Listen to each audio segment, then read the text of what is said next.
Good morning students, this is Satish Kumar from Krishna Public School, and in this video we shall be discussing about the exercise questions from the chapter sorting out materials and objects. So firstly there are some multiple choice questions.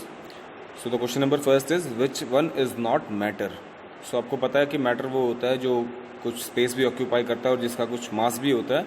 तो इनमें से water, paper और petroleum सारे matter हैं, but electricity is not matter. So D option will be the correct answer. Then the second question, dash has definite volume but not definite shape. ठीक है, इनमें से किसका वॉल्यूम डेफिनेट होता है बट शेप डेफिनेट नहीं होती है. So it will obviously a class which is called liquid. ठीक है, तो स्टेट ऑफ मैटर वो लिक्विड होता है जिसका आपका वॉल्यूम डेफिनेट होता है बट शेप डेफिनेट नहीं होती है. Air which surrounds us is, जो एयर हमारे चारों तरफ है, क्योंकि उसके आर पार हमें चीज़ें दिखाई देती हैं, तो it is transparent in nature. Okay. The next question is which one of the following substance will dissolve in water. Chalk powder, sawdust और सैंड तो पानी में डिसॉल्व होंगे नहीं, शुगर कंप्लीटली डिसॉल्व हो जाता है, so it will be the right answer. एक मेजरिंग स्केल लगाया गया है एक सर्किट में जिसमें से इलेक्ट्रिसिटी पास हो रही है, सो ऑब्वियस सी बात है वो किसी मेटल का होगा, so aluminium is the right answer. Okay.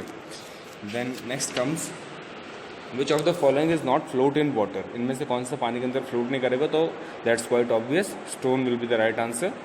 Which one of the following does not have lustre. सारे बाकी जो आपके पास ऑप्शन है, गोल्ड, सिल्वर, स्टील, मेटल्स हैं, उनके अंदर लस्टर होता है बट कार्डबोर्ड के अंदर लस्टर नहीं होता. अब यहाँ पे फिल इन द ब्लैंक्स आ जाते हैं हमारे. सो पहला है metals are dash conductors of heat and electricity, so they are good conductors. Okay. Dash have lustre. Lustre किसके पास होता है? मेटल्स के पास.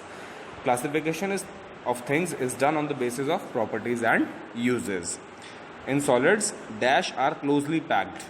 वो क्या packed होते हैं? Molecules. Liquids have indefinite shape but have definite volume. The space occupied by an object is called volume. The space occupied by an object is called volume. Stone is hard while cotton is soft.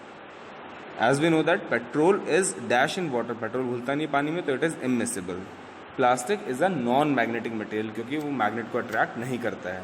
Water vapour is state of water, which state? It is gaseous state और you can say gas state. There are some alternative type responses, true and false.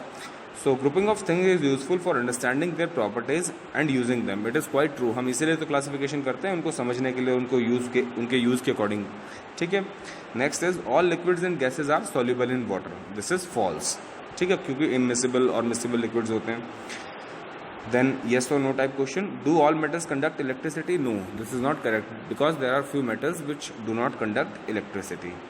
Do objects which are lighter than water sink in it? No, it is also false. ठीक है, ये भी गलत है and it is no again, क्योंकि जो lighter चीज़ें होती हैं वो तो फ्लोट करती हैं.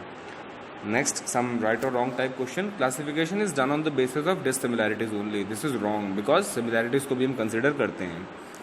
Same materials can be use for making different objects. That's right. ठीक है, क्योंकि हम जब टायर्स बनाते हैं तो उसमें भी रबर का यूज़ होता है. नॉर्मल इरेजर जो हम बनाते हैं उसमें भी हमारे रबर का यूज़ होता है और बहुत सारी जगहों पर इसका यूज़ होता है. ठीक है. Objects through which we can not see are called opaque objects. That's right. ठीक है. इसके बाद एनालॉजी टाइप क्वेश्चन हैं हमारे पास, जैसे mercury good conductor of heat, plastic bad conductor of heat, wax natural material, glass man made material.